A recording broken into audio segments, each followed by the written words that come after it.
Hello दोस्तों, कैसे हो। उम्मीद करता हूँ आप सब लोग बहुत अच्छे होंगे। आज हमारा पॉडकास्ट का पार्ट 4 है और इस पार्ट के अंदर आज हम उत्तर प्रदेश की 5 और नई सीटों का विश्लेषण करेंगे कि क्या रहा 2024 के चुनाव में और उससे पहले कौन था और किसको कैसे विजय मिली। चलिए हम अब आगे बढ़ते हैं। आज हमारी सबसे पहली सीट के ऊपर हम विश्लेषण करने जा रहे हैं अलीगढ़। अलीगढ़, आप जानते हैं अलीगढ़ क्यों मशहूर है। अलीगढ़ अपने तालों के लिए मशहूर है। अब किसकी सीट पे ताला लगा और किसकी सीट का ताला खुला, इसके बारे में हम जानने की कोशिश करते हैं। दोस्तों, 2019 के अंदर अलीगढ़ के अंदर जो जीते थे वो थे मिस्टर सतीश के नाम से उम्मीदवार थे बीजेपी के। उन्होंने 2014 में भी जीते थे, तो यानी कि 2019 के अंदर भाजपा ने उनको दूसरी बार अपना कैंडिडेट बनाया था।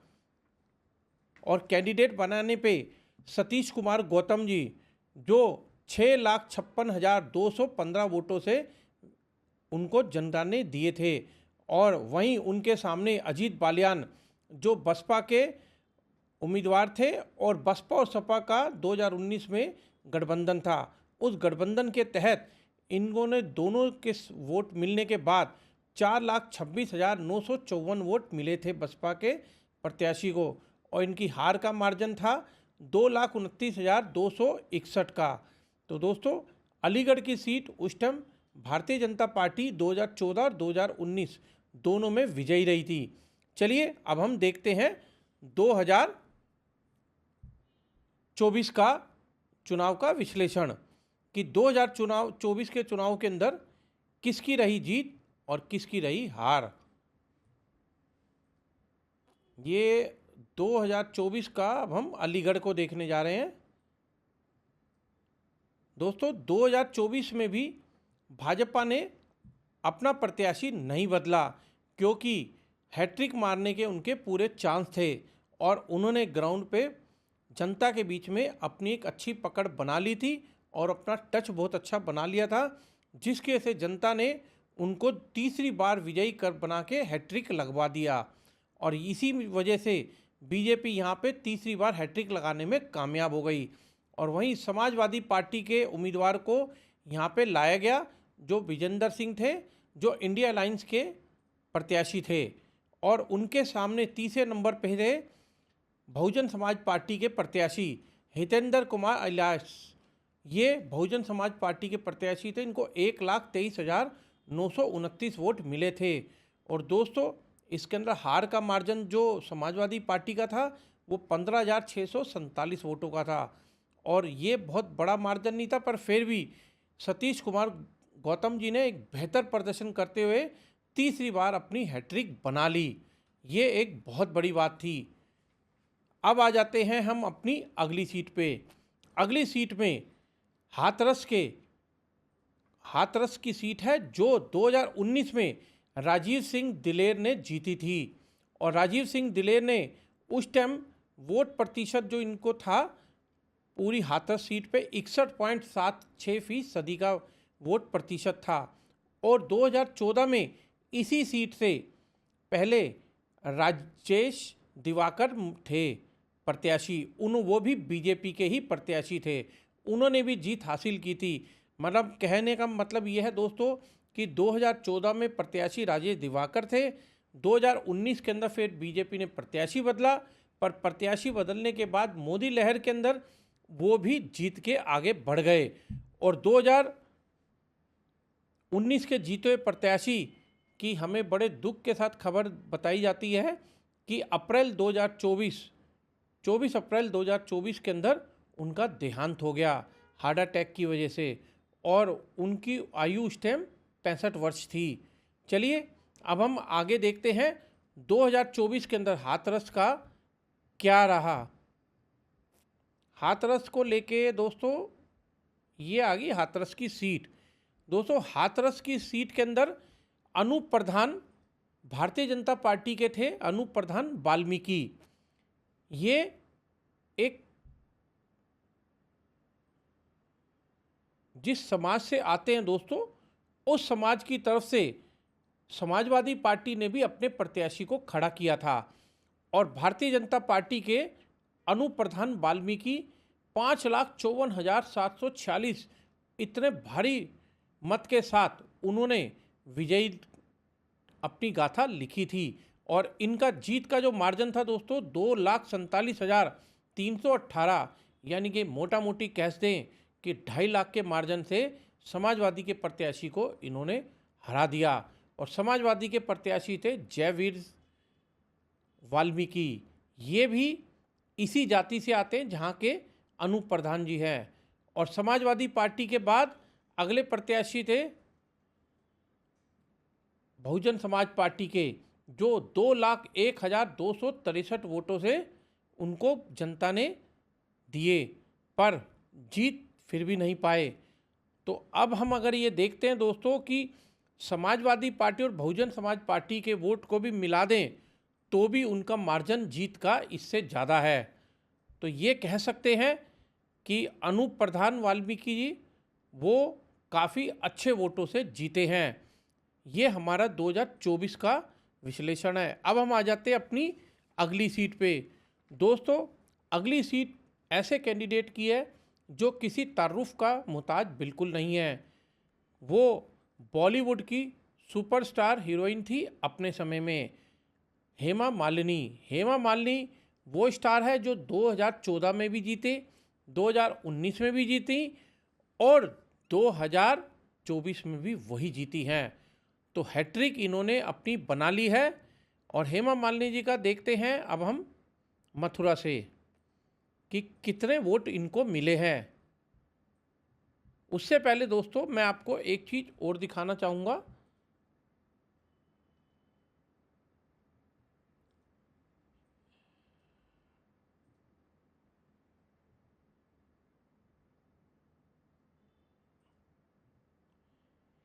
हेमा मालिनी जी ने 2019 में किनको हराया था? कुंवर नरेंद्र सिंह जी को। कुंवर नरेंद्र सिंह कौन है? एक आरएलडी का बहुत बड़ा चेहरा है और आरएलडी के जो ये नेता हैं इनका एक बहुत बड़ा कद है आरएलडी के अंदर।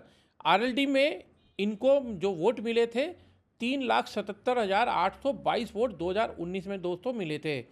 और हेमा मालिनी जी को 6,71,293 वोट मिले और इनका जीत का जो मार्जिन था वो 2,93,470 वोटों का था।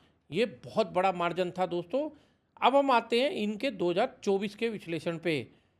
2024 के ना दोस्तों मथुरा का विश्लेषण ये है कि हेमा मालिनी जी ने जो हराया वो हराया कांग्रेस के मुकेश डागर को। मुकेश डागर जी को हरा के इन्होंने 2,16,657 वोट ही कांग्रेस को मिले हैं। और वहीं हेमा मालिनी को 5,10,64 वोट मिले हैं और ये जीत का मार्जिन दोस्तों 3 लाख के आसपास का है। एक बहुत बड़ा मार्जिन है। अपनी हैट्रिक लगाना वो भी इतने बड़े मार्जिन के साथ, ये अपने आप में एक बड़ी बात है।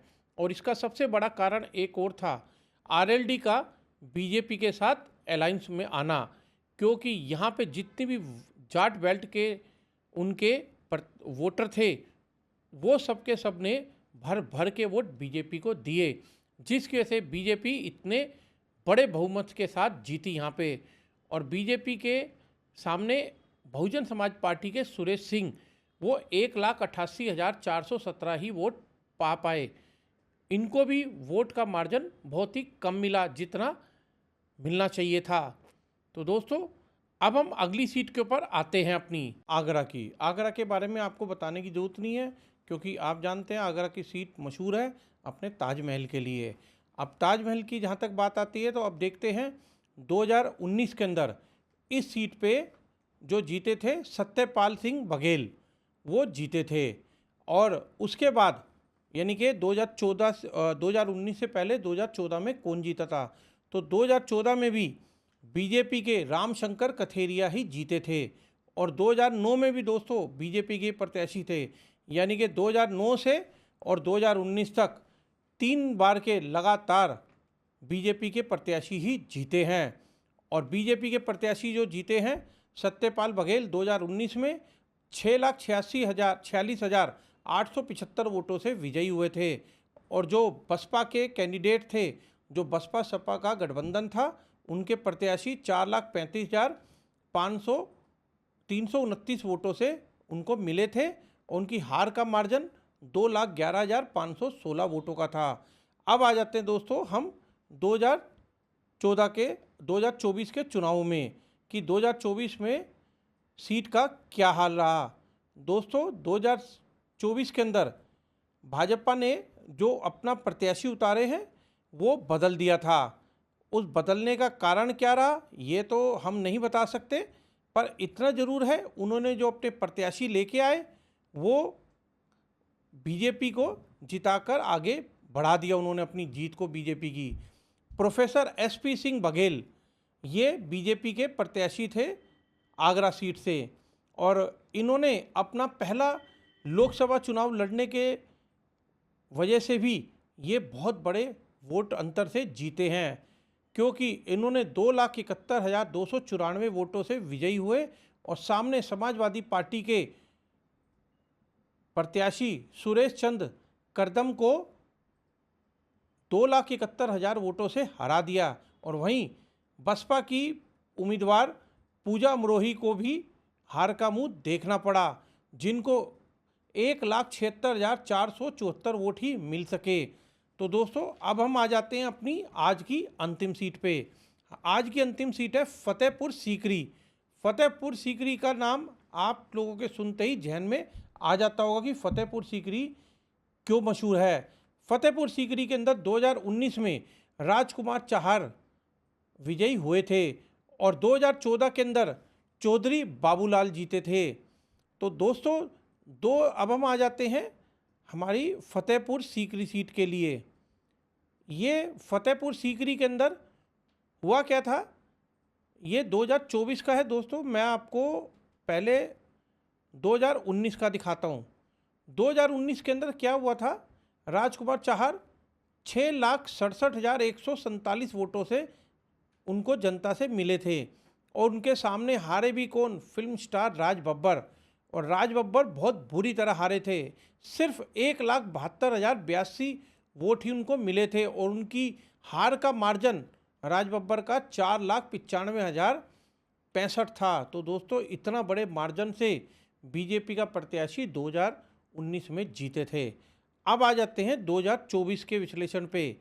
सेम सीट के अंदर दोस्तों 2019 के अंदर भी भाजपा के राजकुमार चाहर ही प्रत्याशी थे जो 4.5 लाख वोटों से जीते थे। मतलब इन्होंने अपने मार्जिन को ज़्यादा कम होने नहीं दिया।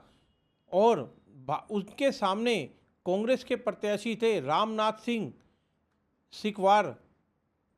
उनके बाद बहुजन समाज पार्टी के प्रत्याशी जो शर्मा जी थे 1,20,000 वोट ही उनको मिल सके, यानी कि पंडित रामनिवास शर्मा ये काफ़ी अच्छे वोटों से हारे हैं। और अगर हम इन दोनों के वोटों को भी मिला दिया जाए तो भी इनका जो जीत का लेवल है काफ़ी बड़ा मार्जिन है, क्योंकि 43,405 वोट से ही राजकुमार चाहर जीत पाए थे और काफ़ी अपनी अपनी इन्होंने जीत को बरकरार भी रखा है। तो दोस्तों आपको मेरी सीट का विश्लेषण कैसा लगा कमेंट्स में बताइए। कोई गलती हो तो उसमें ज़रूर सलाह दीजिए कि उसमें क्या कर सकता हूँ मैं और अच्छा।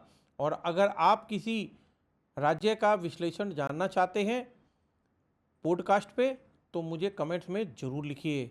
चलिए धन्यवाद, आगे रोज़ हम मिलते रहेंगे।